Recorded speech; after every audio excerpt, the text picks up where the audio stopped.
Bonjour. Aujourd'hui, nous allons parler de la 10e mitzvah, toujours dans cette paracha de Bo, qui consiste à racheter le premier-né d'une mère ânesse, un ânon.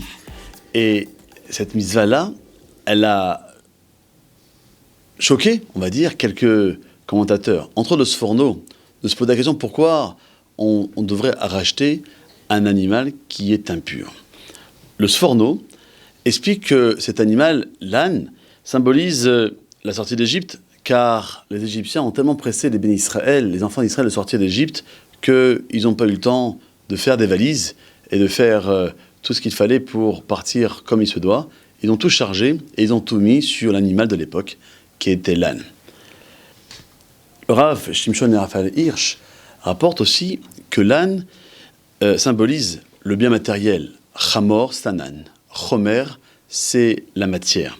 En donnant l'ordre de les racheter par un agneau, l'animal qui était utilisé pour le Korban Pessah dont on a parlé précédemment dans nos émissions et qui symbolise la soumission du peuple d'Israël à Kadosh Baruch Hu, à Dieu, la Torah nous enseigne que les biens matériels doivent être dédiés uniquement pour le service divin.